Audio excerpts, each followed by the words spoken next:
some of you have missed it, or some of your group mates have missed it. Or you may want to rewind it later on. So typical house rules: mute your microphone. Okay, when the speaker or the moderator is talking or presenting, you may use the raise your hand icon and wait to be acknowledged before asking your question. You may also type in your question in the chat box, okay, if you're too shy to ask. But I think it would be nice if you can ask it personally. Okay, so moving forward, okay. Okay, so, oops, okay.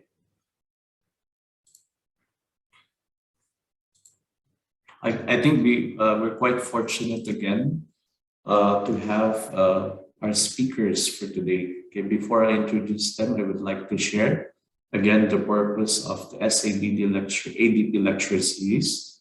The design lecture series for architectural design project is a platform to expose students to real-world learning by engaging them to distinguished guest speakers, expertise through their design works, practices, philosophy, research interests, and advocacies.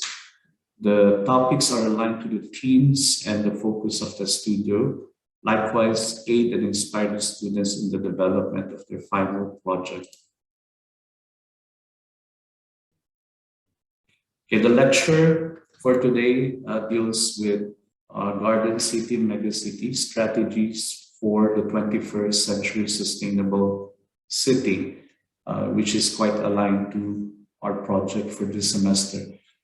The 21st century promised to be very different from 20th century. So why are cities being planned using components that were developed during the last 100 years? In this talk, WOHA's associate Heffrence Teow shares some ideas on what the designers of hyper-dense cities of the 21st century could and should be doing to make them great places to live in.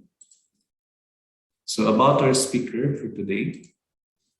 Okay, so I think you're quite familiar with him. Heffrence joined WOHA in 2019 after graduating with Master of Architecture from Taylor's University, Malaysia. Since joining WOHA, he has worked on several competitions and proposals, making a diverse portfolio with projects ranging from smaller cultural and community institution to high-rise residential development to mixed-use development and large master plans in various locations, including Pakistan, China, Malaysia, Indonesia, and Singapore. Okay, he will be joined later on by Mr. Chan Iman, who is the director of WOHA. He obtained his Master's of Architecture from National University of Singapore and has been associated with the architectural practice since its inception. Acknowledged as the leading young architect in 20 under 45 by Singapore's Urban Redevelopment Authority, Iman has led and completed award-winning projects in key development sectors, including residential, commercial, conservation, institutional, and hospitalization. I think without further delay, please all welcome our guest speaker for today, Heffrence Teow and Mr. Chan Iman.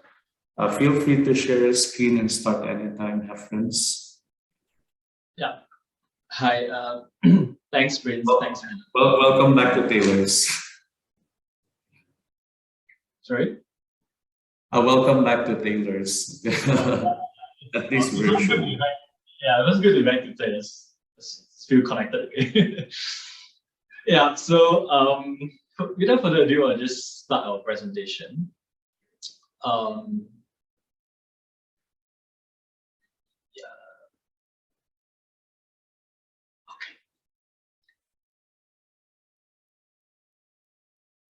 Cool. So, as well, what Mrs. Grace introduced us now. So, me and with me and Chani Man, which will join us, hopefully will join us later today. We are both actually from Malaysia. So I'm from KL and he's from Penang. So after graduated from Masters in Tailors, I came to Singapore to work with WOHA. So our office is actually based in Singapore, as most of you guys know. So it's, if you look at this skyline photo, right, it's quite obvious that Singapore, it's full of high rises, and it's a very dense city. We have like close to 6 million people, and in terms of density wise, we have like almost 7,800 people per square kilometers, which is quite dense. But this size, if you look at it, it's actually quite comparable to Kuala Lumpur, in which we have like almost 2 million people and a density of 7,400 people per square meters, per square kilometers.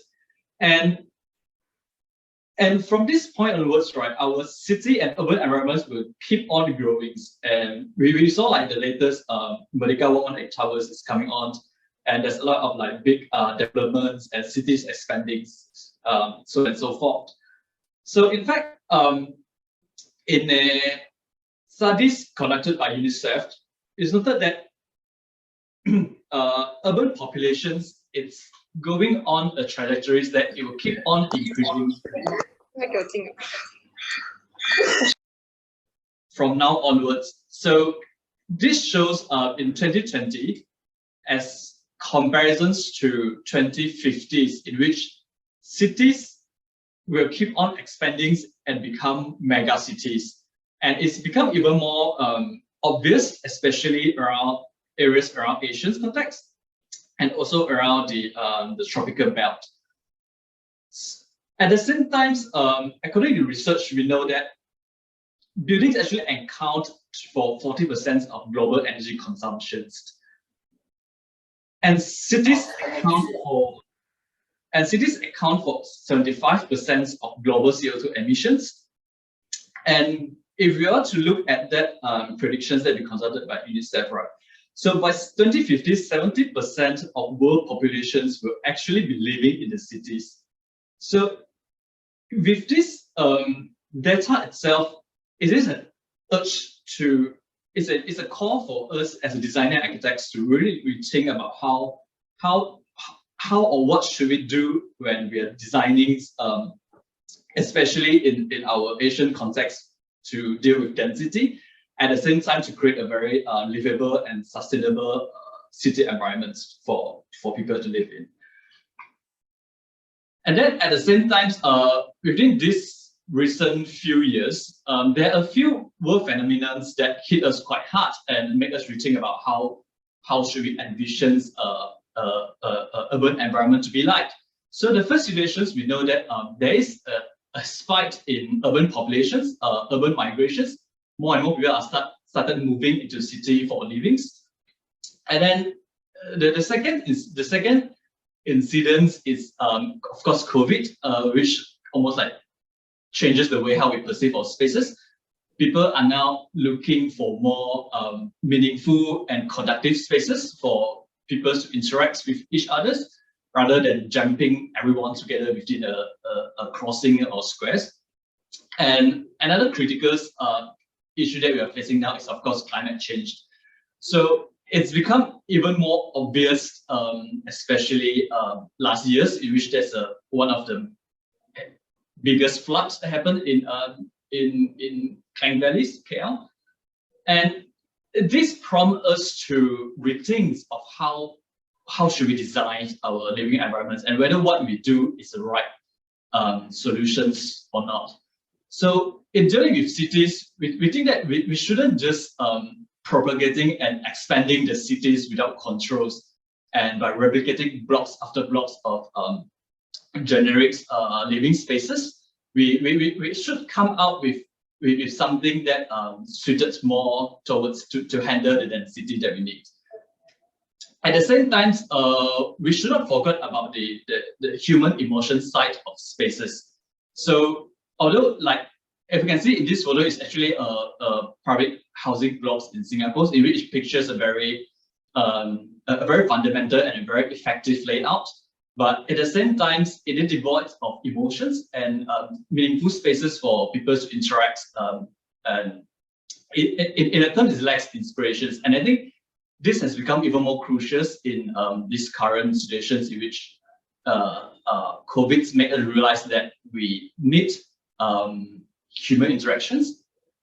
And at the same time, in dealing with climate changes, we should not look at buildings as solely machines in which it's designed in such a way and then it's inserted with all these active mechanicals, chemical fluids to make it perform. Buildings, it should be designed as positively as possible and to respond to the context that it sits in. In such a way, we like to believe that designing architectures is almost like how you dress up. Like you dress up appropriately to the climate and to where you are at the time, so you won't be dressing like a trench coat and walk down Darling streets. And similarly, you won't be like dressing a singlet and walk down Iceland. So a building should respond to the context and climate in such a ways. And with that in mind, our office we kind of like devised a set of strategies that we think to tackle all these issues. So in the first categories, we like to call daring cities. The first strategy is about multiple ground levels. So we think that once building tends to go high, there is a disconnections between ground levels and the program on top. So we think that it is still quite crucial for us to be rooted to the ground and to be connected to the active private life, social life. So hence we would like to introduce multiple ground levels to high rises. And the next strategy is both ends. We think that as the city expands, as absorbs more density, buildings should not function as a mono-use buildings anymore. It has to be an integrated development. It has to serve multiple functions, multiple programs in order to cater for the needs and to increase the vibrancies of the urban life.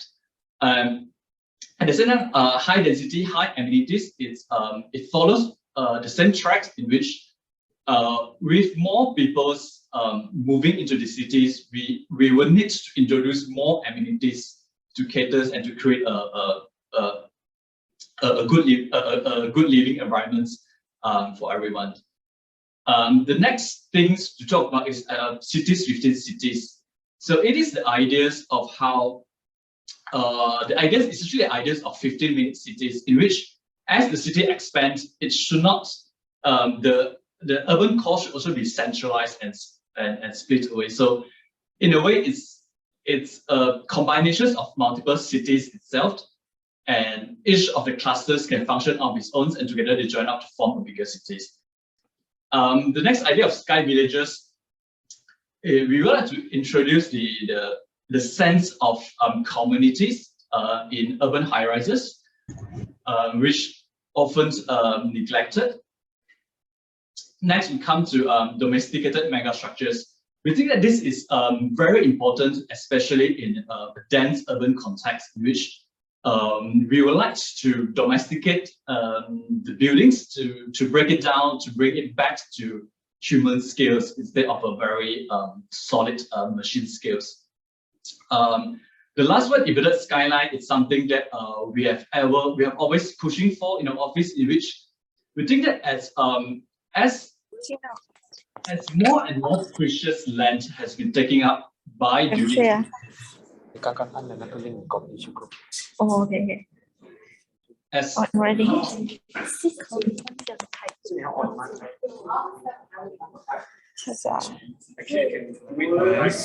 Please, sorry, Heffrence. Guys, please mute the mic.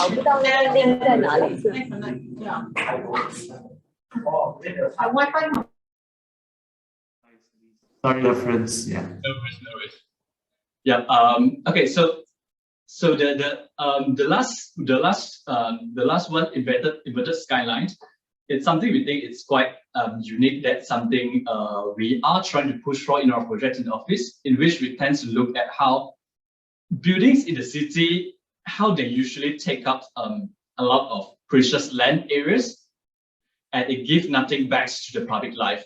So by just a simple action of inverting it, and the building sits lightly on the ground, we actually free up a lot of ground areas for public life and community activities to happen. At the same time, it has this roof datums that it allows us to cater for roof gardens and other activities, and also like PV panels and energy productions. The second set of strategies, we look at the more emotional side of architectures, in which we call it planting cities. So the idea is to bring back the romantic relationships between human and nature in the urban context. So with ideas like screen of greens, sky gardens, or even bigger sky parks, we are able to do that. And the last one on topographic architectures, is also a way we look at how do we break down the urban blocks into a more smoother, more human-centric design and scaled, and also in a way it creates this very natural-inspired architecture language. And the last set of strategies, we are looking at breathing cities. So this is a way how we should design in response to a context. We know that in our buildings, we tend to look at how it can be naturally ventilated as much as possible, and also how it actually make use of the climatic conditions. So in the first strategy, we look at tropical community spaces, in which it's community spaces that is shaded, and this is especially crucial in our climates in which it's always hot, or if not, it's raining, and we need a shade for such community spaces to function. So we also look at breezeways to facilitate natural ventilations. It could be a horizontal breezeways, it could be an atrial, it could be a courtyard, it can be a vertical breezeways, and it can even be a breezeway towers, especially when dealing with high rises.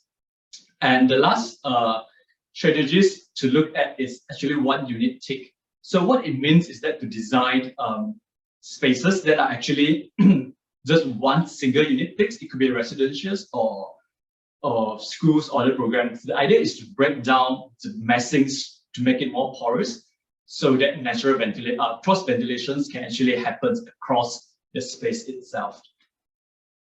So with this, with all these strategies in mind, right, we also wanted to look at our projects in the terms of prototypologies. So what it means is that we would like to view our projects as kind of like prototypes that forms with various permutations of all these strategies, and it can be scalable or replicable and adapt to various programs and different scenarios and situations. And also at the same time, again, we like to develop things. So we also like developed new ways of how we can rate our cities itself. So as we all know, like commonly when we do projects, there are already ratings that we will say is more in the interest of the clients or the developers. For example, like the gross profit ratios, and also ROI, return of interest. But at the same time, we think that we as architects, as a designer, we should think of how can we contribute in the interest of the public. So in this case, we developed 5 more ratings. First, green crop ratios, in which is a measurement of how many green areas that we are able to achieve from our projects, which is quite similar to gross profit ratios, but in this case, it's a measurement of greens. Second, we look at community plot ratios, which is a measurement of how many community spaces that we actually incorporated. Next, civic generosity index is a measure of how generous the design is, whether it's a friendly architecture or it's a very rude neighbors that like sitting in the city staring at you all day. So it looks at how the building performs in the bigger pictures of the context. Next, we look at ecosystem contribution index. It's a measure of how the buildings actually contributes to the biodiversity of the environment. And also we look at self-sufficiency index, in which it measures like how the building is self-sufficient in itself in terms of energy productions, food productions, and also water management. So with all these strategies and ratings and everything, it's kind of like give us a directions of how we should design and to tackle issues that are prevalent in our urban context. So the first project that we would like to present is the Met in Bangkok, which was done in 2009. So this is a rather straightforward project in which we're given this opportunity to design a tower of residences, a residence tower in Bangkok. So a normal sense is to have a central cause and then with units wrapping the towers. So what this is commonly seen in Malaysia as well. So what issue does this design create is that it creates a very dark corridors that is poorly well, sometimes it's mechanical ventilated or it's poorly ventilated in a sense. And our first thought is that, hey, what if we break down the towers from 1 into 3 instead? And what it does in such a way is that we are able to introduce cross ventilations through the otherwise impossible building blocks now. And then with that, we then join that up with sky bridges and sky gardens, and we are able to create multiple ground levels that the residents can enjoy. And looking at the plans, what it does is that by staggering the blocks, we are able to also create to achieve the ideas of one unique take, in which all these residential actually they have the opportunity of cross ventilations, which is a very rare thing, especially in such a dense high rise. And with this staggerings, we are able to create an urban relief in which it becomes a three-dimensional building facade that work together with the balconies and the land bridges. So it breaks down the otherwise like 40-something stories mega structures into a more human single or double story scales. So at the bottom of these towers, we have water features. So on top of this aesthetics, right, it allows us to create an evaporative cooling that draws the air via stack effects throughout the whole length of the towers. And with all these openings, it actually creates a more effective natural ventilations throughout. And on certain levels, blocks join up with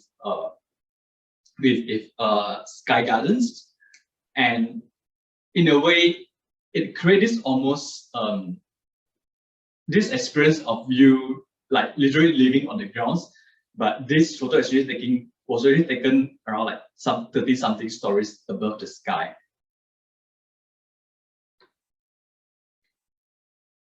So moving on, in the same typologies of housings, next we would like to look at Skyview and Dawson, which was completed in 2015. So a bit of introductions. So this project is actually located at Queenstown areas of Singapore. So it's quite an interesting site in which at one side it is lined by these green corridors for people can like cycles and jogs around and walking their dogs here. At the other side, there is a lot of existing matured rain trees, and it creates this almost like a public park setting for it. So at the first glance, the site lends itself towards a very communal living experience that encourages social activities. But also at the same time, we were invited by the Housing Development Board of Singapore, and their intentions for us, their brief for us is to test out what is the maximum density that we can achieve within this site. Hence, this project came about trying to balance between handling density and at the other end, handling the social and community aspects of the design. So it started with us looking at the sociable scale of a typical flat blocks that we tends to find in the older social housings. So by looking at 10 stories height, it forms a very community skills in which people still is able to interact with one another. And also at the same time, we look at a typical point blocks towers in which is famous for its efficiencies. So by marrying these two typologies together, we create a trapezoid form of 10 story each. So with each of these, we call it one sky village. They all caters for 80 homes, and they all sit on, we call it a common ground for social activities to happen. So by putting this on site, then we are able to replicate it horizontally and connect it with bigger common spaces for inter-village activities. And at the same time, we are also able to replicate it vertically and top. So if you're looking at the plans, right, so that's a total of 960 homes within this 47 stories development, so which is quite dense. But also, if you look at the plans, the buildings actually only concentrated at the middle part. So we're able to free out quite a substantial amount of existing ground untouched for the mature rain trees and also for others community facilities in front. So this is a view of the park. So it formed this natural settings, playgrounds under the rain trees. At the other side of the development, we have these public plazas and hawker centers right in front of the housings. And even at the void decks of the housing itself, we design all these urban furnitures that line the spaces with a lot of sittings and small little coffee tables, so people can just come and sit down and chat with each others. So not only on the grounds, we wanted to replicate this social aspect of the design through the whole length of the towers. So the 47 stories towers is broken down into like 5 sky gardens. And as you can see from these views, the sky gardens kind of like break down the scales of the housings. And in the plant, you can, so at every 10 stories, there is this elevated garden spaces that people can come down and interact and with each others.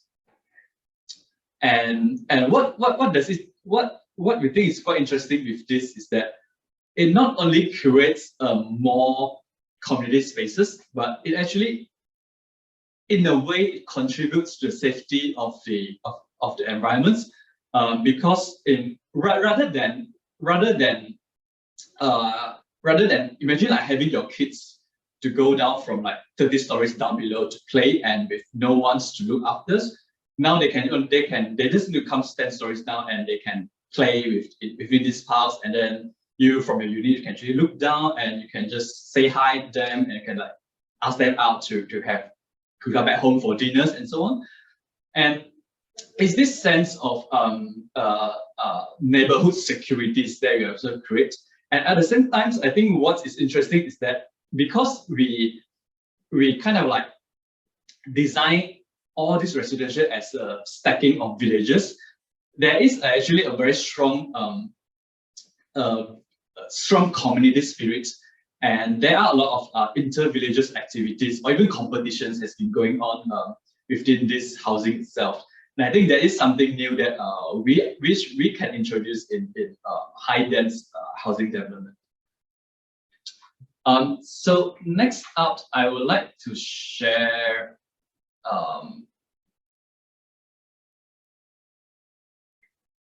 a video.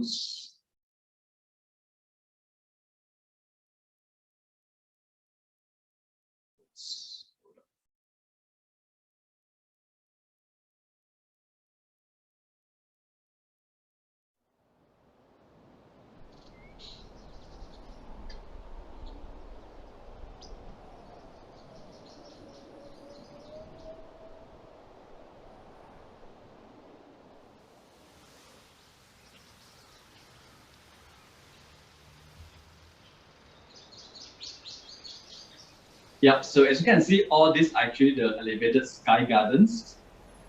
And what interesting is that even on the corridors and lift lobbies, you have these expansive views that opens up.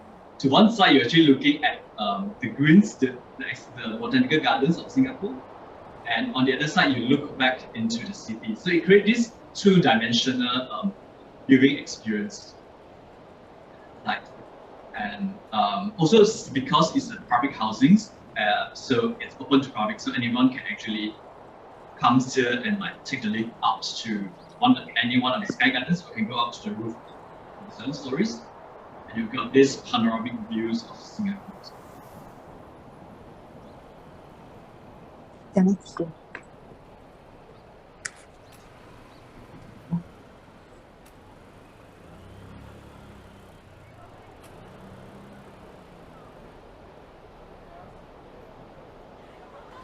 These are the sky gardens. So the scale itself might look a bit scary, especially to Western context, but we are able to actually achieve quite a strong community spirit and quite a community living experience between the element.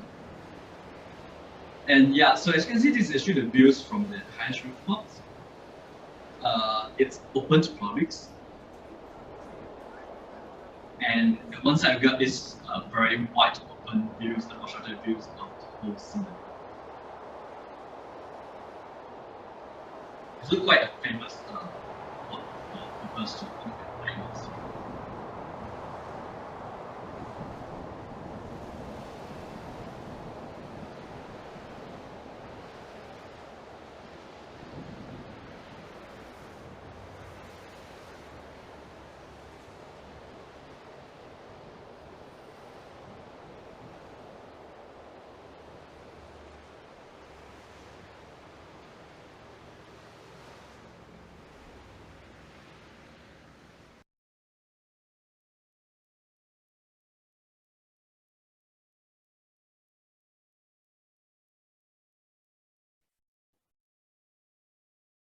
So I think we think what's interesting about that Dawson's housing project is that how the buildings are able to serve the communities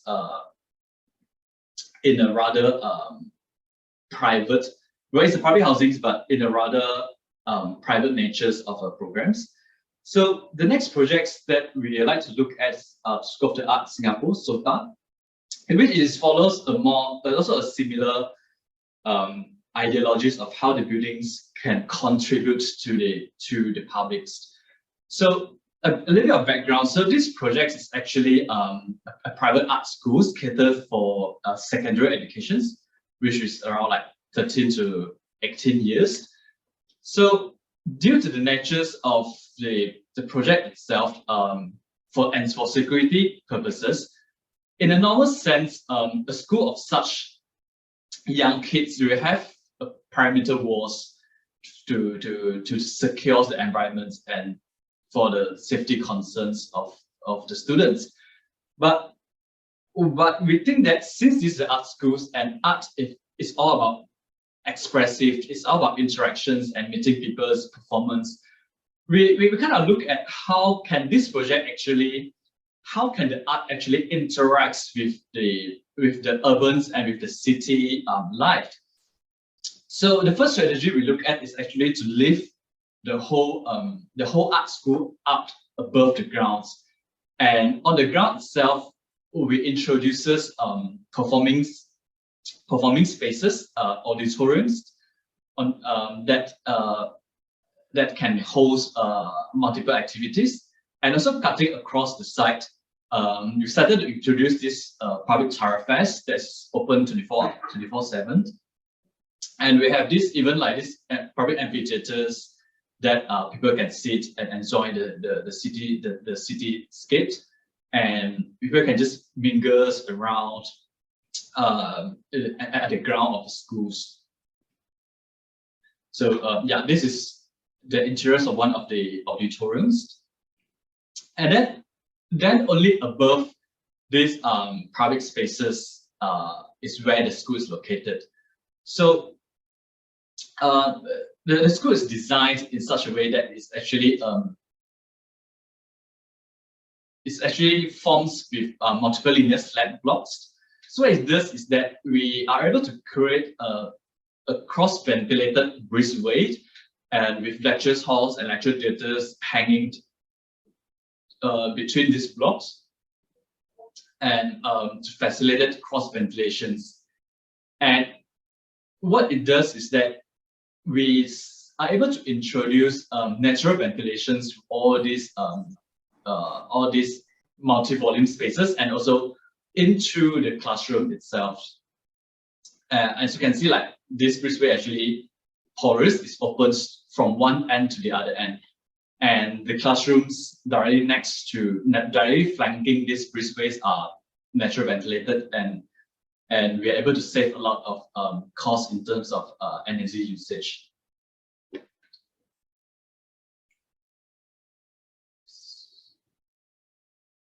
And moving on the next project is Brock University, which is also a school. It's located, it's currently under construction in Dhaka, Bangladesh. So we think that this is a very interesting project, and it's a very rare opportunity for us to look at how architectures can actually contribute to make good to the society and the environment. So as you all know, like Dhaka, Bangladesh is actually quite a poor places, and we want to take this opportunity to demonstrate how can architectures actually changes to act as a catalyst of change, and to improve the living conditions of the city.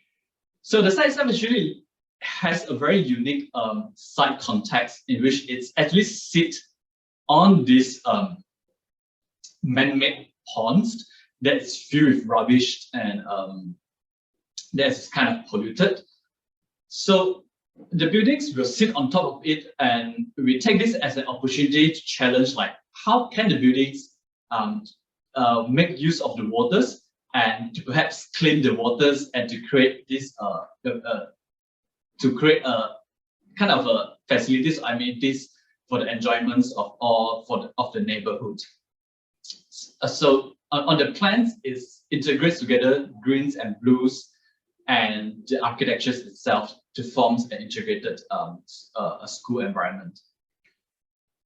So and because the schools is kind of like set back from the street, so we think it's quite important for us to address the scale of the street as well. So the school at the back is higher, and then when it slowly comes out to the entrance, it's stepped down to meet to the human scales of the streets in Dhaka.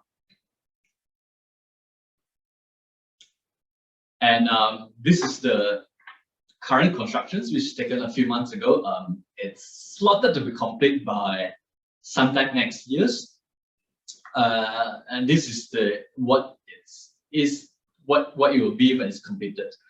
So we kind of like follow almost the same strategies as SOTAS, because BRAC is actually one of the largest NGO in the world. So this project has a limitation in terms of budget, and we also like to reduce the running cost of this university. So we started. So it's also proven with School of the Art just now that by introducing cross ventilations, we are able to save a lot of running costs of the school. So this branch actually followed that as well, and it's further covered with a layer of PV panels, photovoltaic panels on top for energy self-sufficiency. And just for measurement of scales, so on top of this is actually a cricket field. So we are actually able to incorporate a cricket field on top of it. So at the ground levels, it will make use of the existing pond, and we introduce phytoremediation to actually clean up the waters and to discharge it back to the pond for people to enjoy it. So these are sections, as I mentioned, we incorporate the strategies of cross ventilations across all the spaces as well. And this is one of the breezeways. So because in Dhaka sometimes it can get quite hot, so we start to introduce this BIPV, building integrated PV coverings on top of all these breezeways. So it allows for daylight to come in, but at the same time it creates sheltered areas, and it allows for energy productions as well. And we also take this as an opportunity to actually create a sense of belongings from the to the Dhaka community. So we started to invite local craftsmen and local cultures to actually kind of like incorporate into the building design, like murals or installations. So the idea is to create a very friendly spaces, a sense of familiarities that welcomes and do good to the surrounding neighborhoods. So talking about how our buildings can become a catalyst of change and to do good to its environment. And we like to look at the next project, which is Park Royal Pickering in Singapore. So it is locating quite near to our office actually. So or actually our office is just a few streets from there. So what is interesting about this project when we started it is that we actually inspired by this park that is opposite it. It's called Hong Lim Park. So the interesting part is that this park is actually privately owned. It was actually donated by a Chinese businessman way back in the histories, and he donated these parks to the public, and it has become one of the first privately owned public parks in Singapore.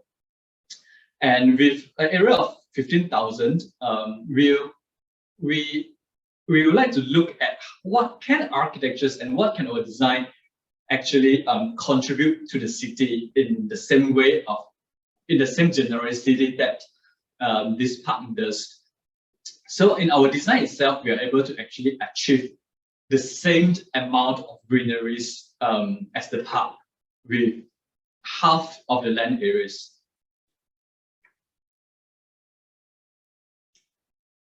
So because it is facing a park, and at one side it has to cater for this big density of a development of hotels.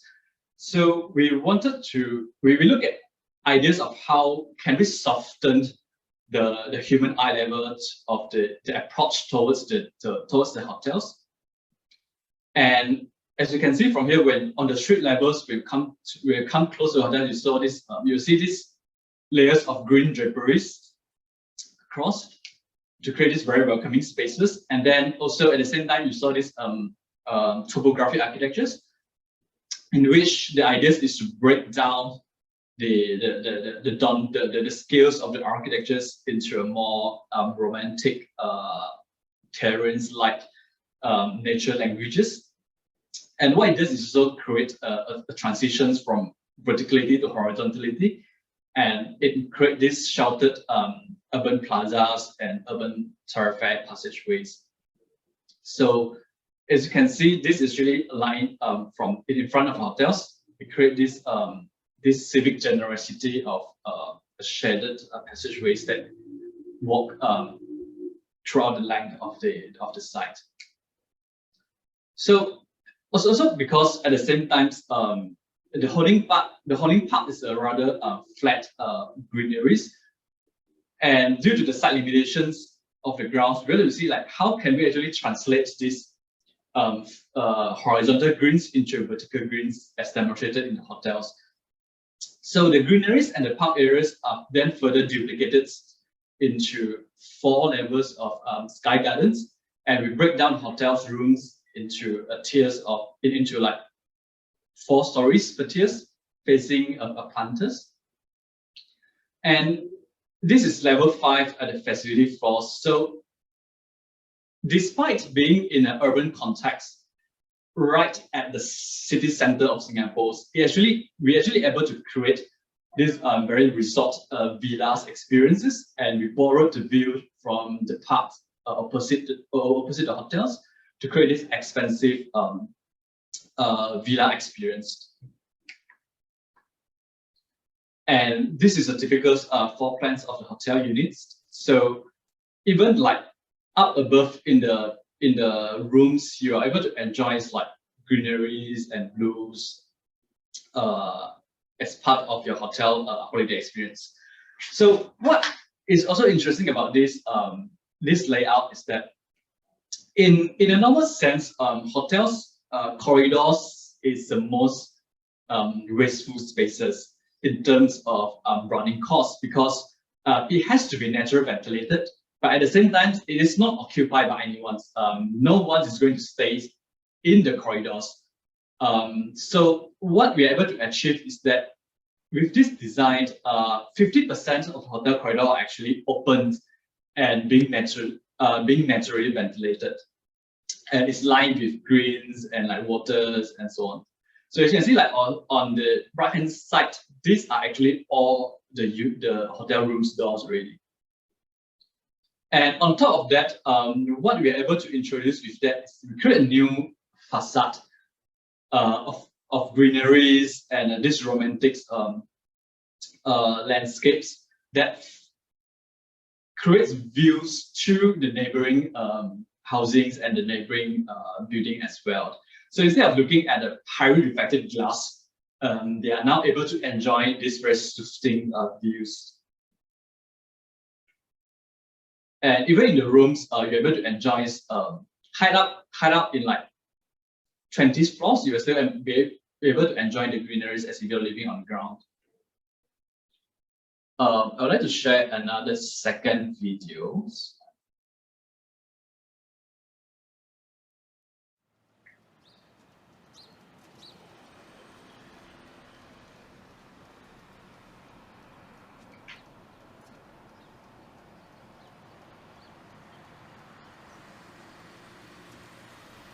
So as you can see, the building is really located in quite a dense city context. On one side is all building blocks, and the other end is actually this very large parks.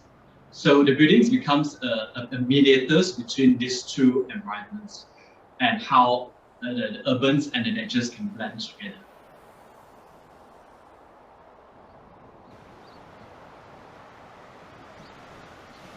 So these are all actually the corridors of hotels, and it opens out as a contributions and as how it addresses the views of the neighboring building as well.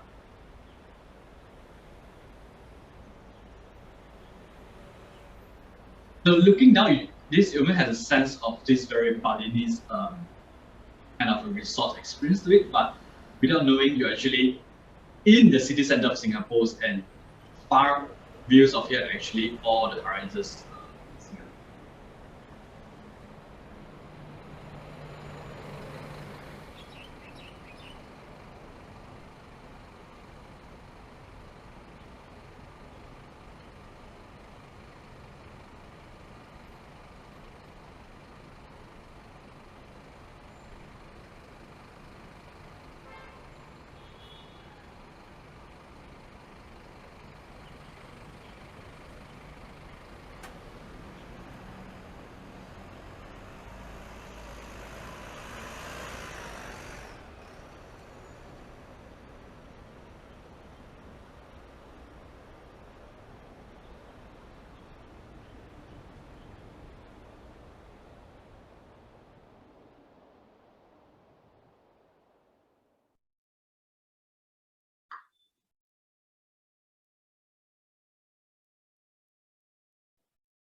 So next, we like to look at WOHA Hotel downtown. So, and again, this project is actually located in a very small plot of land of only 3,000 square meters.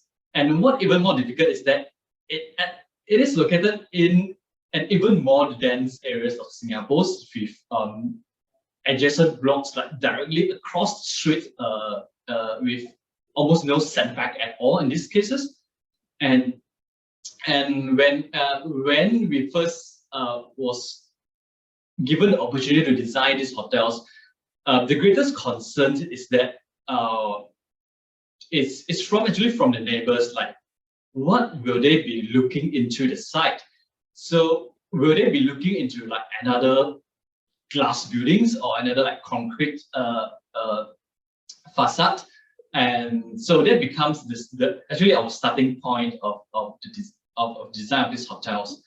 So what is special about these hotels that we did is that on a typical sense, for such tall tower blocks, we will have a central course, and then all the spaces will be surrounding the hotel instead. But what it does is that it pushes all the facade and the glass spaces out to the perimeters. And this is something that is not desirable in this site, especially in such dense situations. So we kind of flip it the other way around, in which instead of one course, we break down the course into 4 corners and serve as a big structural columns for these hotels. So what it does is that then we stack L-shaped blocks of the space of hotel and service apartments, staggering on top of one another. And this actually allows us to create a big central atriums or breezeways in these towers. And so it allows cross ventilations, it allows expansive and it creates depth from the units and also from the neighboring apartments as well. And at the same time, by staggering the blocks, we're able to create multiple ground levels to cater for various hotel programs and like private facilities, clubs, lounge, bars, and so on.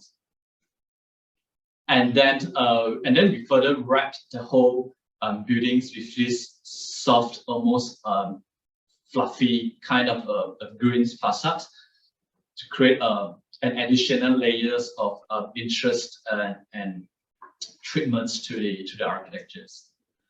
So as you can see from the street, it stands out as a unit towers typologies in itself.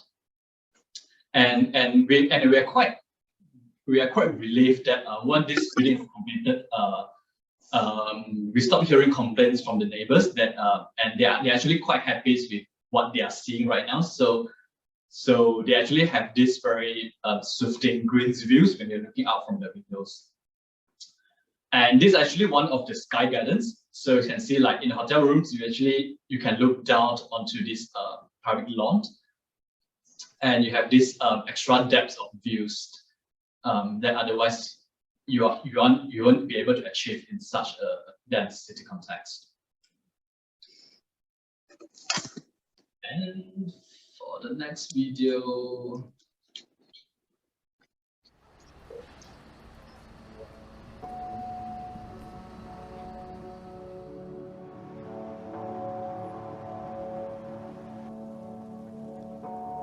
this red color building facades, it forms a very interesting architectural element. Now it comes at almost always ever-changing facades that it evolve, and it looks different according to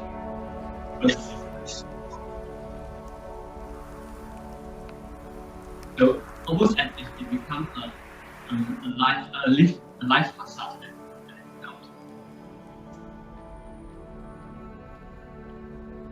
At some times of the years, the tower might look red, and at sometimes as if it's a flower blooming, and at sometimes it really looks all green, and very large greens like brick green shade.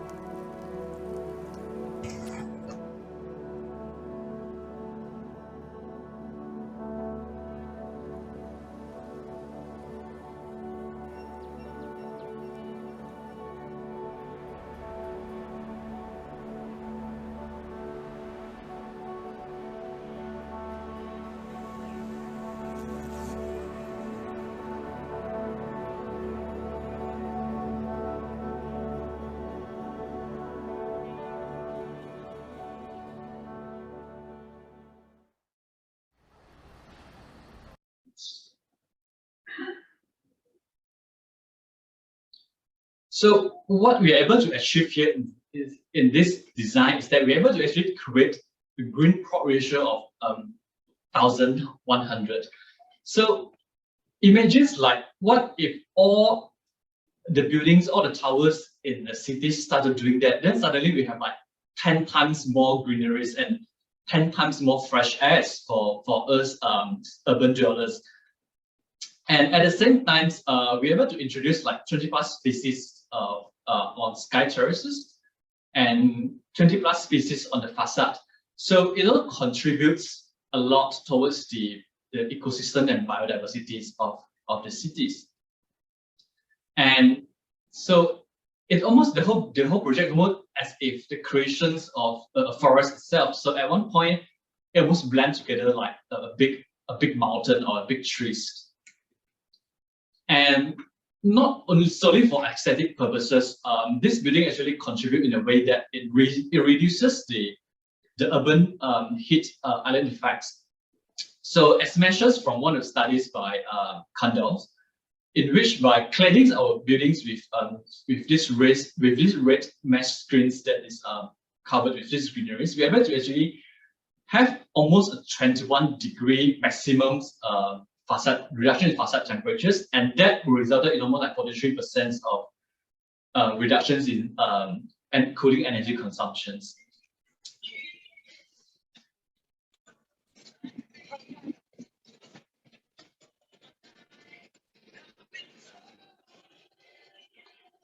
So following that, the next projects that we're going to look at is actually Kampung Admiralty, which is also another social housing projects, but in a rather unique way in that this is actually catered for targeted towards the elderly groups. So in the usual sense in Singapore, when we started developments, multiple government agencies, they actually come separately. So we got the housing development boards, we got the natural environment agencies, we got the Ministry of Health. They do their projects separately. But in this sense, they wanted to test out what can an integrated development be. So this is a very unique opportunity in which housing development, Ministry of Health, natural environmental agencies, they all actually come together and to say, hey, let's do something that sets up some new typologies in which all these projects can interact with each other and to form a more integrated living to cater for the elderly.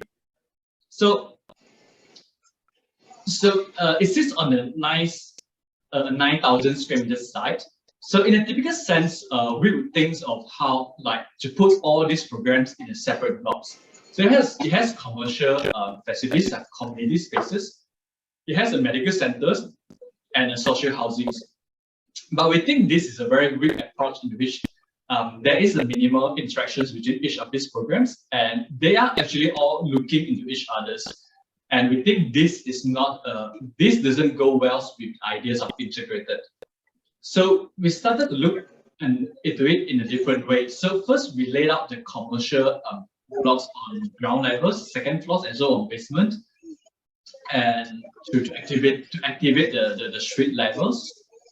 And then we placed the medical center on top of it for privacy purposes. And it also create this sheltered plaza spaces for the publics. And then on top of the medical center will be the community spaces. And then it is draped with a layer of green parks to form these new grounds for the community to enjoy. And then this elderly social housings will then sit on top of these green parks to create a new layers of spaces for the elderly to enjoy as well, and also to be part of the community spaces. And as you can, so in the section, it formed this very three-dimensional integrated spaces, and the top with this steppings, almost a mountain-like greeneries. So it is also important for us to to not only look at how the user experience, the user in this project will experience the spaces, but also how the neighboring users will experience the spaces. So instead of a normal typical blocks, as you can see on the left-hand side, now we have created these three-dimensional greeneries that these blocks can actually look into, and suddenly they have this very expensive green views that otherwise social housing won't be able to afford of having.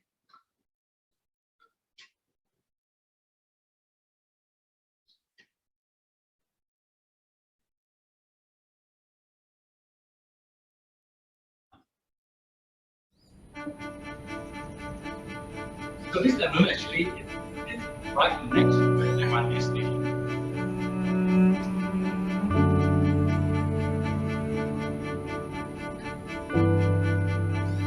And we also designed this on the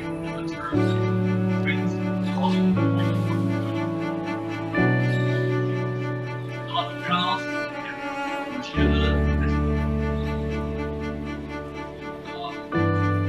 also these are just that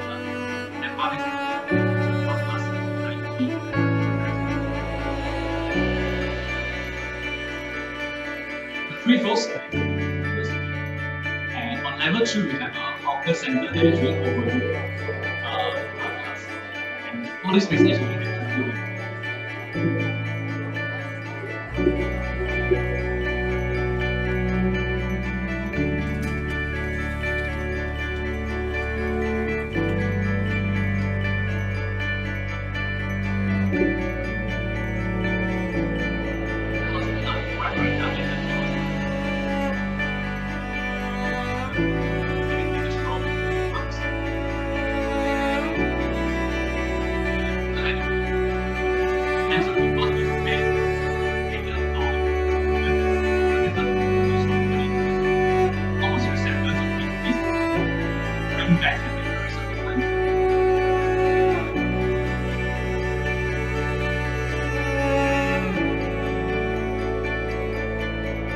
and on the part we have a garden.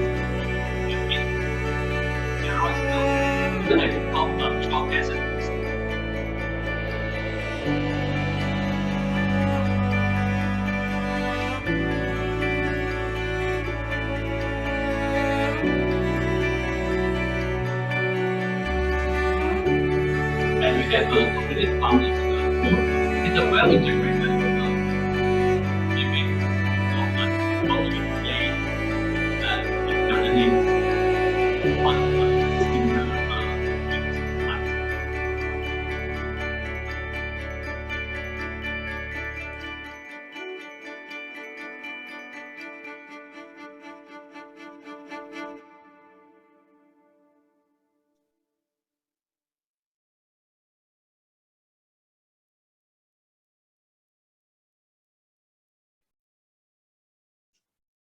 So also it's very interesting that this is actually a recent photo. So now the plants really have grown to be a very large state, and we almost create this hue kind of a three-dimensional greens on top of the project. Right?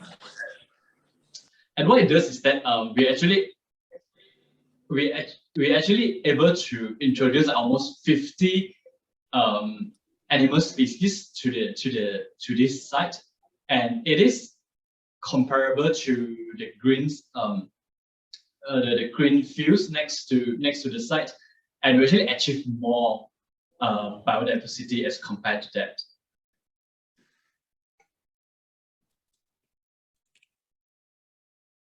And this stepping profile also allowed us to create a terrace filtration networks that we are able to harvest rainwaters and recycle it, filtered to be used for irrigations and also to be cleaned before being discharged out through the bioswale ponds and to the drains. So the Kampung Admiralty project itself almost becoming like a small little cities that can function on its own with all the programs and facilities within one place. And the ideas of cities within cities are then, we also do that in this next project that we like to present, which is competitions in Shenzhen. We like to call it a vertical talent city. So it's a very unique project typologies in which it's a one-stop center for the young and artistic talents of China to come to set up their startup businesses and to collaborate with each others. So the site is actually located in Shenzhen, over 2 plots of land, bisected by a road. And it asks for actually mainly 4 programs. So a talent park is actually where the talent interacts with the publics in terms of collaborations and exposures. Then we have a training camp. Then we have a training campus in which there are like courses and class to equip the talents with required knowledge to run their own businesses. We have enterprise hubs in which they are actually offices, small offices and spaces for people to run their business. And next we have smart community, which is actually a Soho for them. So again, in a typical sense, instead of looking at 4 individual towers, actually this typology of towers actually give us a lot of east-west facings, which is not which is not desirable in terms of solar orientations, and also it creates spaces that units are actually looking into one another's. So instead of that, we like to maximize north-south facings and also to maximize the distance between blocks. So it resulted in these slack blocks. Then we cut slots within these blocks to introduce cross ventilations through the blocks. And then the programs will then be stacked on top of one another's in the natural progressions from public spaces of talent parks up to the more private natures of the Sohos. And then these 2 sites are then connected with sky bridges, so they form into one single entity. And we then start to introduce a lot of 3-dimensional circulations with escalators and ramps that link up all the spaces through the buildings. So one can almost go from ground to the top of towers without going into lift, without taking a lift. And we think this is a very important nature of such projects in which we wanted people to meet with each others and to interact with each others and to know what happens around the development. So in a sense, it's almost like a 3-dimensional cities or street experience in a high-rise vertical experience.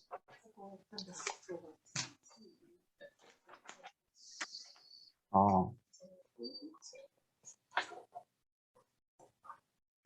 So this is animation to show the design in details. So on ground level, it has this very open public welcoming gestures to it.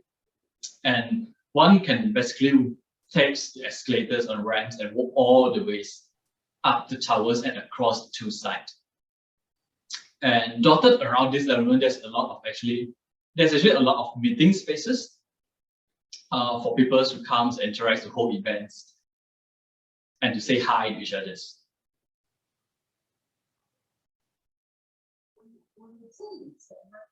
没有啊，没有。你这跟我讲啊，因为按理说我会忘，我通常我签名就签我很少会忘。你都是立刻还的每次。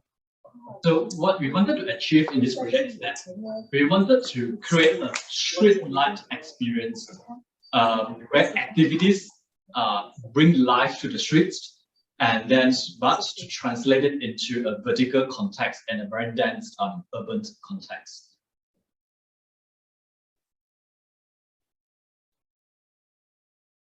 And even on the land, on the sky bridges itself, we have like meeting spaces, incubators for the talents to learn from each other.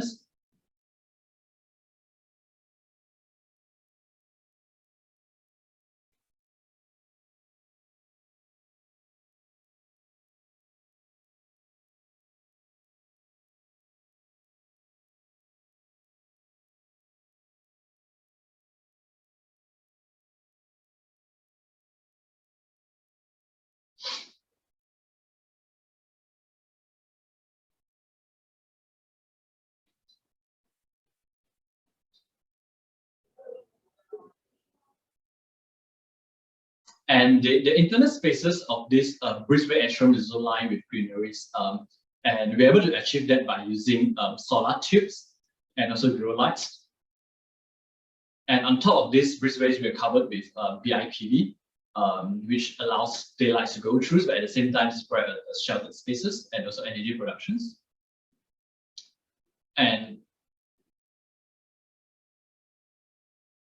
And also on these bridges, we make it thematics in terms of like social spaces for the Sohos and incubators for the talent hubs and so on. And on top of that, we also have like a running tracks actually bridged across these two plots of land to tie them together.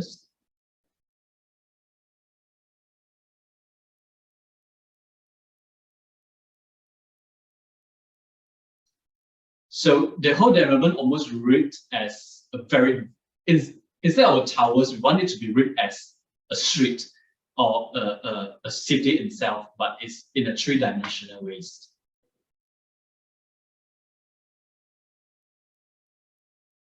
So after that competitions, unfortunately we didn't win, but I think it's quite interesting to read. We take another step towards our ideology of city within the cities and how architectures itself can slowly expand out to cater for more urban activities and urban environment. And in this last project that I would like to present is that we started it by thinking like, how can we take that another step further? How can we break away from doing good only in architectural terms, but also contributions to the city? And this opportunity comes to us in the Singapore pavilions of World Expo at Dubai.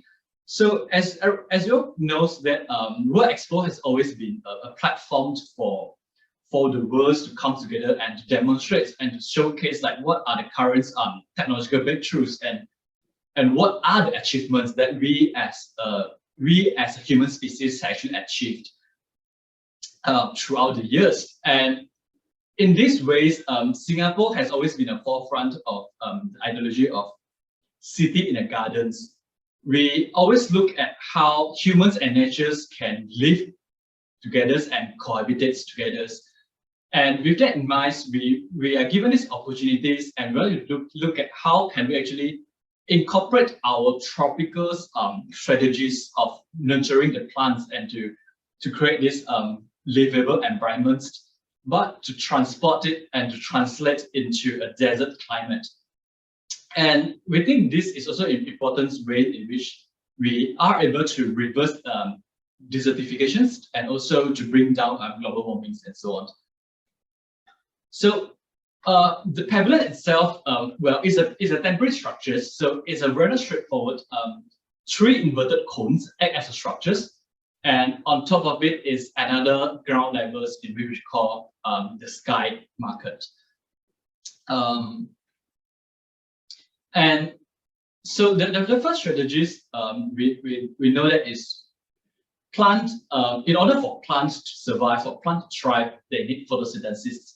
And photosynthesis can only occur at its optimum states with like somewhere below 35 degrees.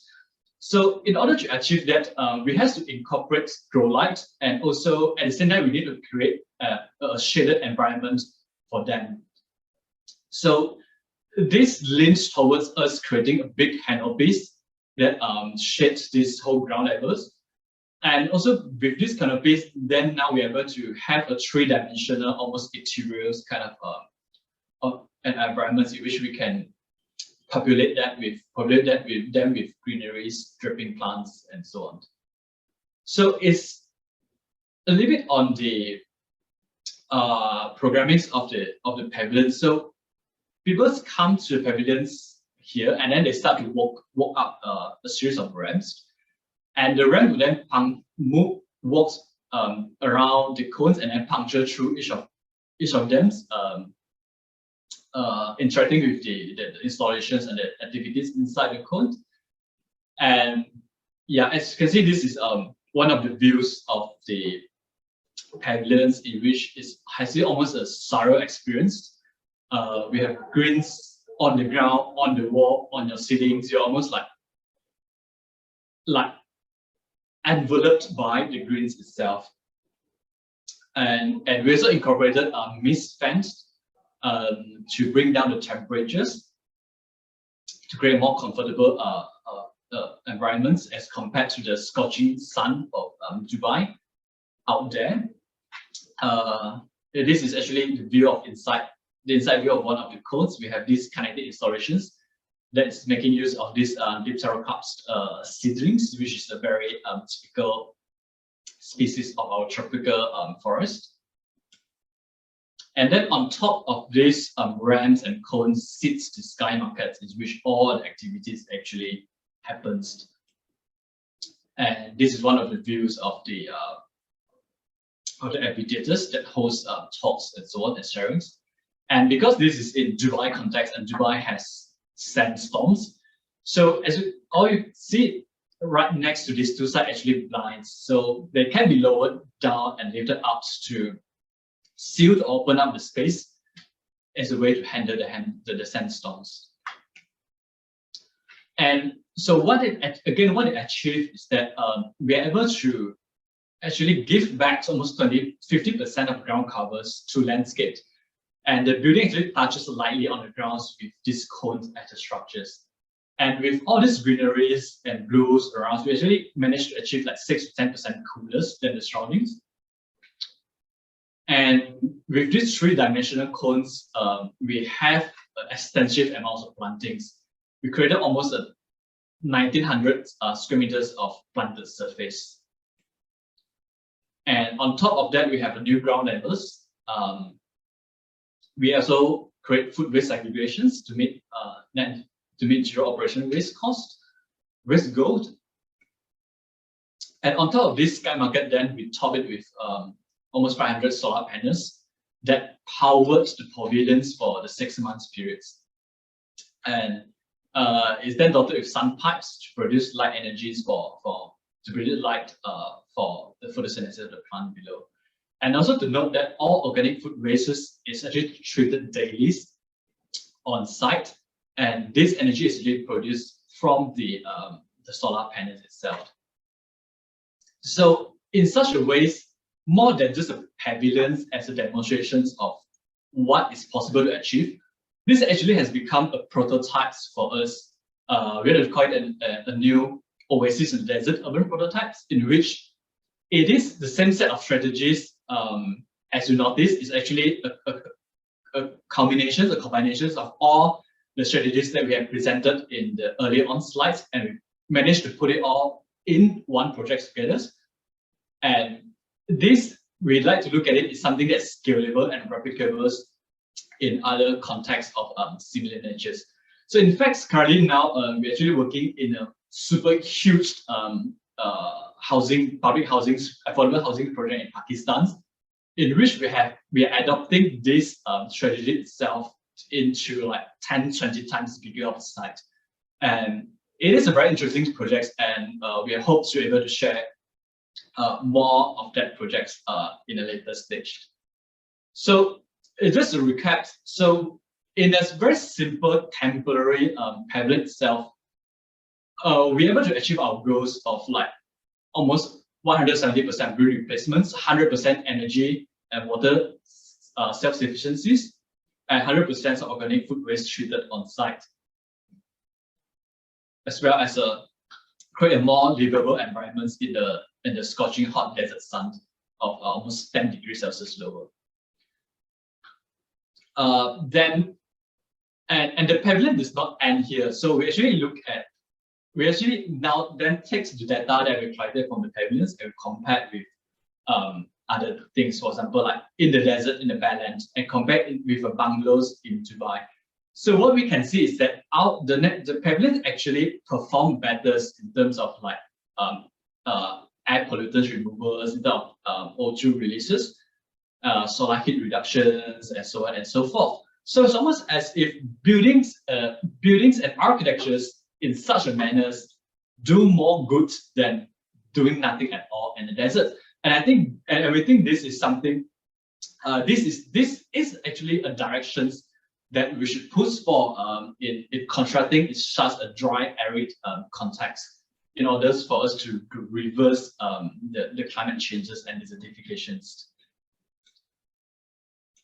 So, on all as conclusions, we always believe that architectures should not be contained within the site or the project itself, but we should look at how the buildings actually interacts in the bigger sense and contributes to the city, to the urbans. So seen here is actually a list of points that we wanted to achieve in our design. The most interesting things we want to push for is actually the 50-50 cities, in which we believe that we should only build 50% of the city, if it makes any sense, and leave 50% of the cities for the nature to do its own magics. And so what it means is to pack the density together without like expanding the city mindlessly, but at the same time, by packing that density together, we have to also create a very livable environment for the humans and to cater for the emotional needs. And also other things that we would like to achieve include like carbon negative spaces, zero energies, high impact greeneries, urban farming, and so on and so forth. So with these visions in mind, I would like to end my presentations here. So thanks.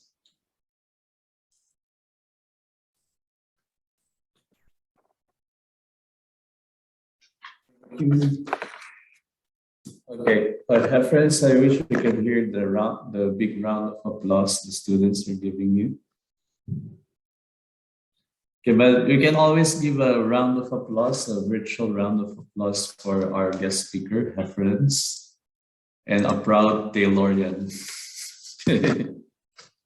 I'm sure the lecturers are very proud of you on what you have accomplished and what you have presented today. Thanks. Can everyone hear? Can you hear me loud and clear, right? Yes, I can hear you. Okay, that's good to know. Yes, yes. Okay, yes, okay, thank you. Okay, before I pass the floor to my colleagues and to the students for questions, I think a very insightful presentation. It's quite an eye-opener for everyone. It's actually putting a very positive meaning to being a green-minded person, right? So green-minded in a more architectural and a good way. Okay, so hopefully at the end of the day, it will motivate and inspire a lot of students to go green, not only for their final project, but when they practice afterwards. So I think many takeaways from the lecture by Heffrence today. Sustainability and in so many layers. I think one of them is the impact that we create in the projects that we presented created an impact not only to architecture but also to the place and to the people. Okay. Second one, I think I would just like to highlight the good examples on green public space, having a smaller footprint. You have given a lot of new and fresh ideas on green strategies and approaches, which I think the students will really benefit a lot from. The green balcony, the green roofing and the green wall, and reinventing its uses. Okay, and most of the projects are traditional. It's very modern, but it has its traditional appeal to it. So I think most it's kampong, right? Okay, a lot of vernacular traditional green approach, but with a certain twist and adding modern technology to it. So I think the projects that you have presented, your projects, your company's project have perfectly embody all those principles. So thank you very much for that reference. Okay, I think first question for me is how much contribution did the community uh, gave in the success of the project? Because I think you work with Pakistan, Bangladesh, and of course the elderly in Singapore. So probably can share some ideas on how the company or you have worked on that part. Yeah. So you're asking how does the community contribute to the design? The community in terms of, I think Pakistan, Bangladesh, and I think they have quite a different, distinct cultural background, a way of life, right? So how much of that contributed to the design approach, okay, for each project?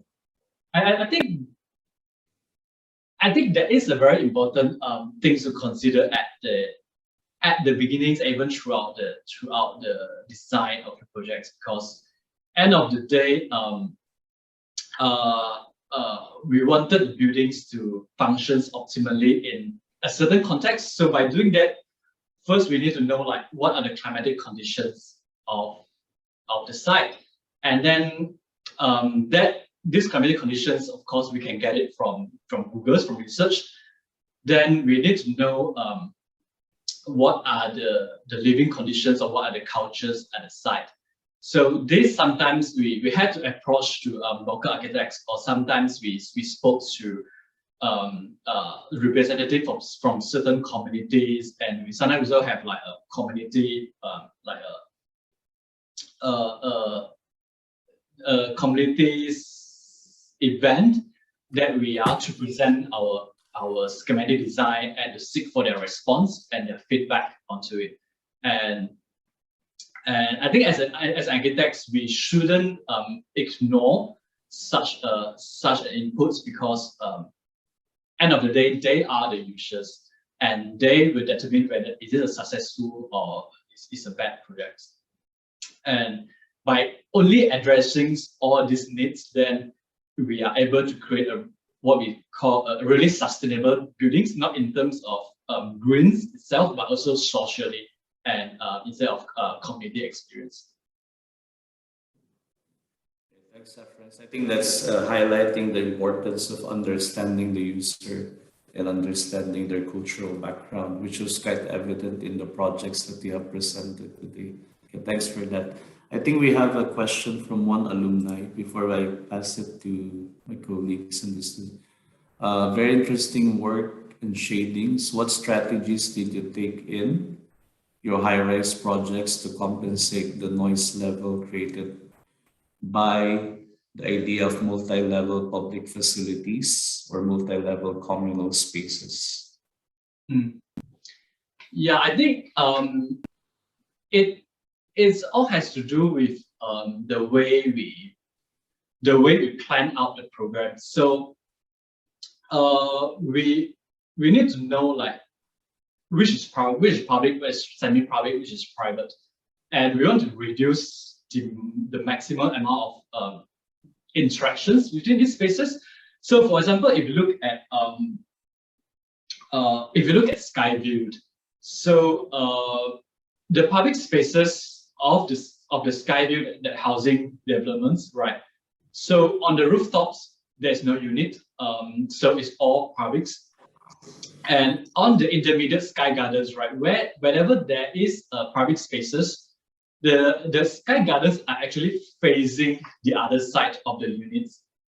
So the unit's windows and door actually opens on the other side. So in a sense, there is actually a separations between the imaginary separations and barriers for noise in between the publics and the private. So the similar ideas go for hotel as well. For example, let's say the Oasia downtown hotels. So all these grounds, this multi-level grounds levels with all these social space on ground, right? So when it happens on the levels, that particular levels are actually all other spaces, for example, like facilities, bars, or lobbies and so on. So the private spaces of hotels are actually lifted further up a few floors. So in terms of spatial plannings, yes, this is something that we need to consider, and we think in a way to achieve it is to be mindful of the usage and where do you locate each of the spaces. Thanks, Heffrence. Thanks, Aiden, for the question. Yeah. I'll open the floor to our students. If you have any question, please feel free to unmute your microphone or type in the chat box.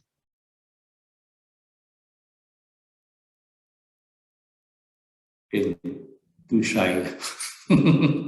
Everyone is too shy.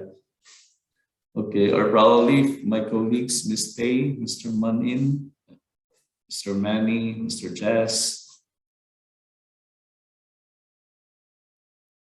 Manin is too shy also. They're pointing fingers. Okay, Ms. Tay, do you have any question? Okay. I think they're all overwhelmed by your presentation, Heffrence. Okay, I have one question. I think something to do. I think the students might. Yeah, Ms. Tay. Yeah. Okay. Heffrence. Very happy for you working for a very exciting company in Singapore. I have a question. I'm just wondering if the greeneries and the vegetation has been designed, incorporated in building and the public spaces. Are they part of URA's requirements?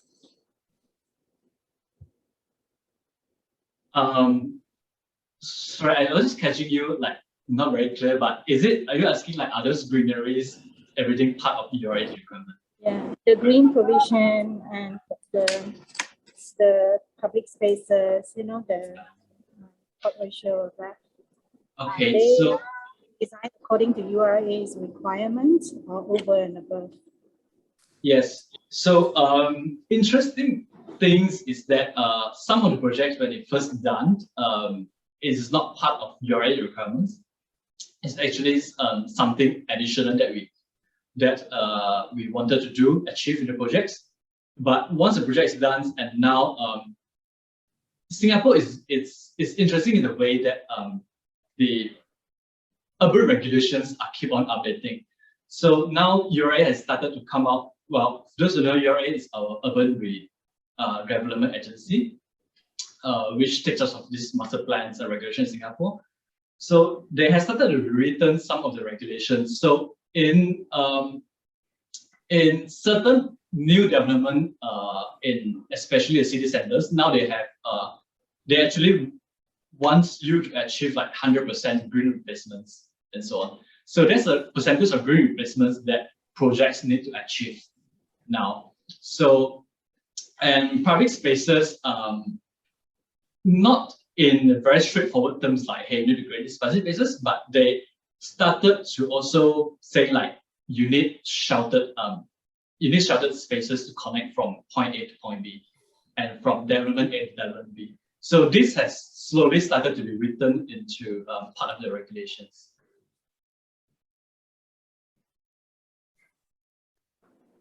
Okay, thank you.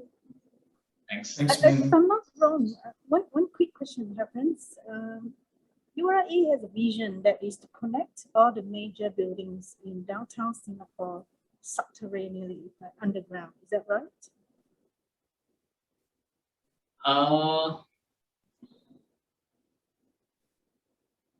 We are actually having more and more underground spaces to link up. Like if you certain part of Singapore actually have quite an extensive underground that link up multiple development together. And because well, ground is expensive and limited in Singapore. So yes, that is true. But it's also become a challenge for us now to like how to create the underground spaces that is that doesn't feel underground at all. That is equally livable. Yeah, you have your MRT and your bomb shelter and all that underground. Yes. In case Malaysia invade you. Very congested underground. So Yeah. the underground city Singapore vision is on the way, I suppose. Yeah. But underground is not cheap to build, but we think, but in a Singapore context, it portrays itself as feasible solutions because land area is even more expensive. So building a tall towers, it's a little bit disconnected from the public realms on ground. So we kind of have to expand the ground into a three-dimensional ground, low ground, underground connections for the public in such a sense. Thank you. Thanks, Meng. Thanks, Heffrence. Probably we have a question from the students. You may unmute your microphone. Everyone is too quiet. We still have a few minutes, Heffrence, right? No worries. Guys, any question? Okay, CE says thank you for the event. Thanks for joining us, CE. I think some of the students are asking whether how do you deal with the maintenance of, because I think it's like a forest now, the building, right? How do you deal with insects and butterflies entering your, insects and even monkeys, right, entering the building or entering the space? Right. Well, we don't have monkey issues now, Okay. but yeah, but I mean, isn't it great to have like imagine you're living at 30 stories and you have butterflies flying in front of your house? It's good, right? So you see greens, you see this very fresh. You wake up in the morning and you just feel fresh to get it. So, and we wouldn't want to exclude such natures and ecosystems out of our living spaces. We think that sometimes we are a bit sensitive and we feel like, no, everything has to be shut off and this is human, that is the others. So in a way, we think that there should be more interactions and living together with humans and all these butterflies and some bugs, this and that. I think that's fine. But the next question, the other questions of maintenance, we think, well, the maintenance of keeping the bugs out, we think that is not necessary. We should let the bugs in if that makes any sense. But the maintenance of the greeneries, in a way, yes, there is a real question. And what I like to quote, well, one of our directors used to say is like, when you design buildings, imagine the maintenance has to be able to be done by your grandmother. If your grandmother cannot do it, no one's going to do it. So what it means is that the maintenance has to be very easily accessible. So as you can see, like in most of our projects, although it looks very complicated and everything, they're actually like services lane that are hidden within the greens that people can access and trim the plants. Even in the WOHA downtown hotels, there are actually planters behind the screen, and behind the planters, they actually service walkways behind that. So everything is designed with maintenance in mind, and we don't think that is an issue in this case. Yeah. Thanks, Heffrence. I think the final the questions are coming in late bloomer. It's like a diesel. Okay. Okay, diesel engine. Okay. One question from Liang Ji. Do you have examples to show of how to incorporate sustainability within greens underground? Or probably they can visit their website, Heffrence, if there are any projects. Yeah, let me think.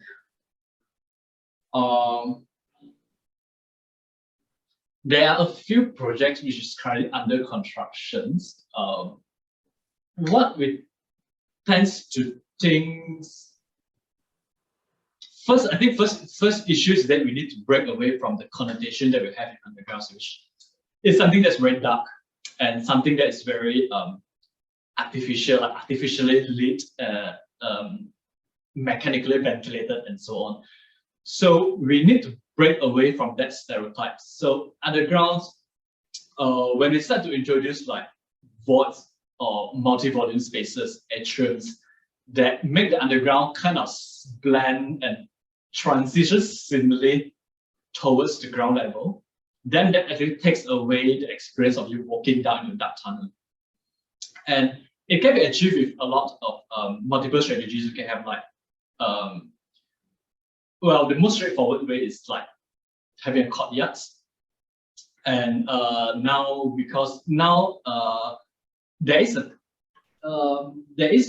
one of proposal we actually having like greens that is lit by grow lights and sun pipes, which can be achieved now. And also we also need to think about where does the underground spaces connect to.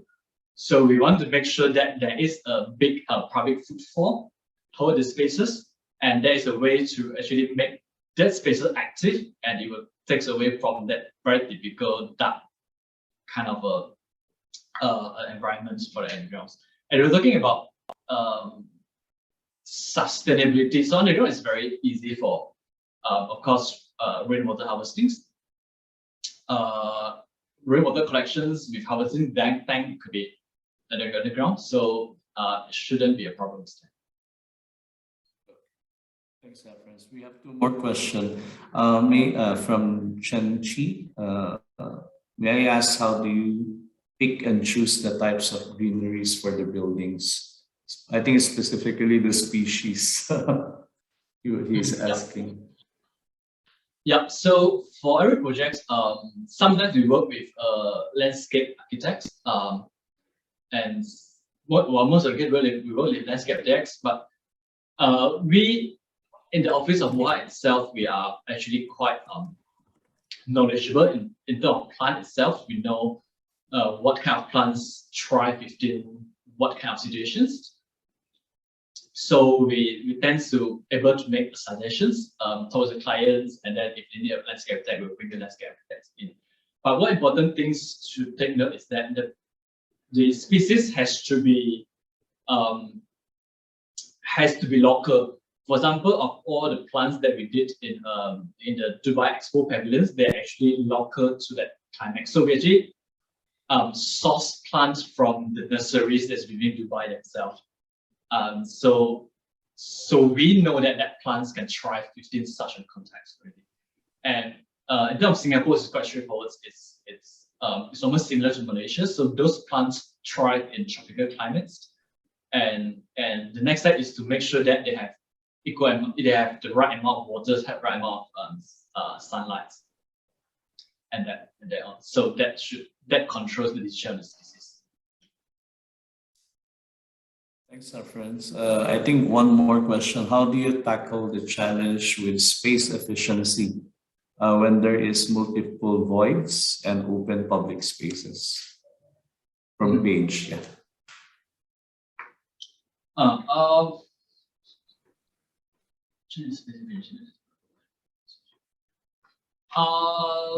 Well, voids and public spaces is not, how would I say, comes to a, I'm not sure about Malaysia, but in Singapore has come to a point that all these voids and public spaces, this greeneries, everything has become something that is kind of sought after by the client, that they're able to contribute to the project in the sense that it raises the market values, the price of the project itself.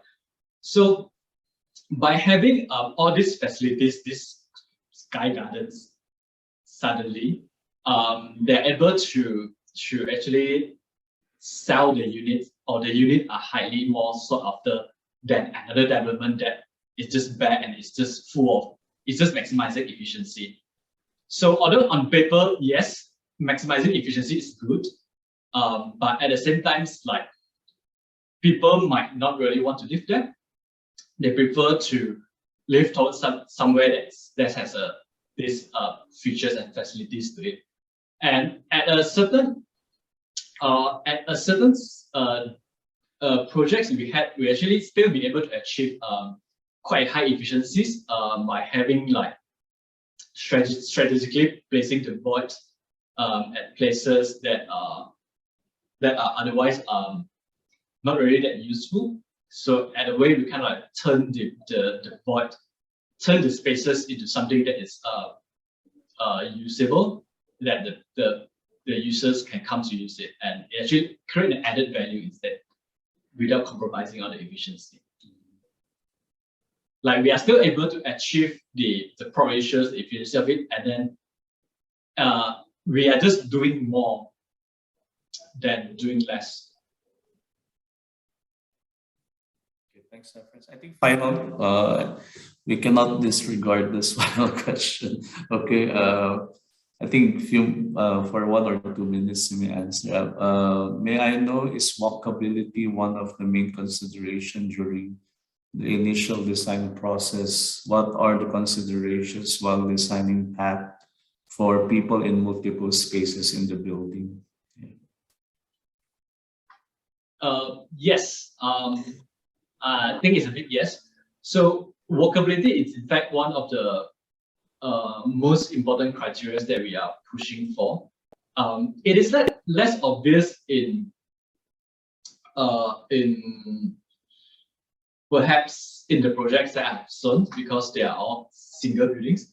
But in a lot of our recent projects, when we start to go bigger, mixed developments or city plannings, walkability is in fact the first considerations that we think about. So how we want to create this, we want to promote walkability.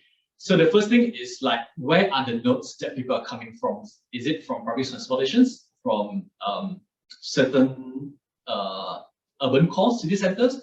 And then we also need to think about like, how do we address that connections? So is it shaded, or like, how do we cross from point A to point B? And what's the experience from point A to point B? What do they come across? So are they just like walking through a straight, like, sheltered walkways, or is a park experience? And that's the second thing. And also at the same time, like, we wanted to look at a multi-level connectivities. So we have on grid, below ground, and elevated connections. So this will create a more three-dimensional walking cities within the master plans of the development itself. So it almost functions like a 15-minute cities that we wanted to achieve. Thanks, Heffrence. I think Singapore, one thing good about that is that the country is, all places there's always a very good pavement for people to walk. Everywhere you go is very walkable. So hopefully that can be a good role model for the rest of the cities. I think especially Kuala Lumpur, because I find KL only the Bukit Bintang and the Masjid Jamek Petaling Street walkable, okay, but the rest are basically vehicularly driven. Okay, so hopefully we can also embrace that concept. Good question by all the students and my colleague. Okay, I think with that we'll end our session for today. I would like to thank, on behalf of the School of Architecture, Building and Design, on behalf of my colleagues and students, I would thank you again to our proud, one of our proud alumni. Okay.